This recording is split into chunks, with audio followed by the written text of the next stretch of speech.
Selanjutnya kita akan bacakan beberapa pertanyaan lagi dan jemaah tergede mungkin negeri pertanyaan hanya mampu kami baca Bandung. Insyaallah pada tanggal 28 hari Kamis kita akan ada pengajian tastafi, pengajian akbar juga di Masjid Pasir, ya, di Masjid Pasir bersama Ayah Cedruk. Kita akan pertanyakan kembali titik menjadi Nabi Melayu.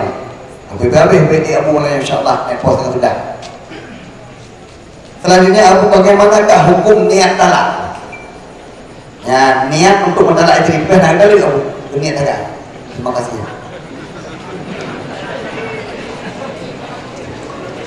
Terima kasih. Tali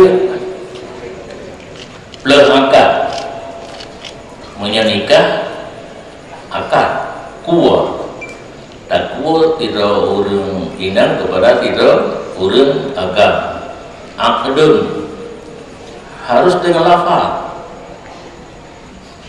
lun menikah anak inang lun kedrona dengan jalannya sekian lun terima akad harus lafaz dengan ini dalil untuk plus akad yang kana penuh kasah bergaul dan seterusnya antara dua orangnya ino geplak be nali akad yang kana yang dirusak harus dengan lafaz akad mesti dengan lafaz plus akad pun mesti dengan lafaz tidak memada dengan niat ulang-ulang habis-habis dan nanti terdalil permohonan itu selama belum diucapkan dengan ucapan yang berdihbadrau karena rukun qauli tak lupa sama ucapan yang wajib baru sah berdih bak punyung roh ucapan yang sunat baru lebih fahla berdih bak punyung roh yang kedua harus hati-hati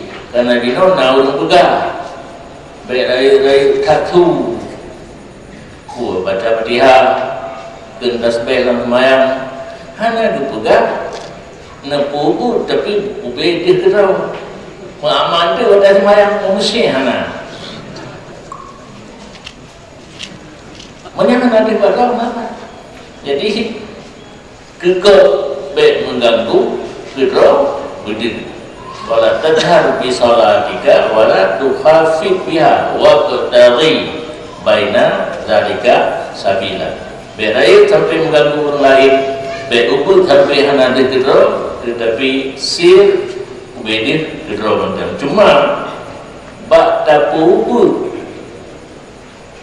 bedih kedua dia ke orang lain kan masalah kuku ya dengar ada kitanya tak muncul ubedih kedua dia kena orang halus tak punya orang ini ring mengganggu ganya tanpa kasar tanpa ganya tidak jadi masalah demikian. Baik, terima kasih.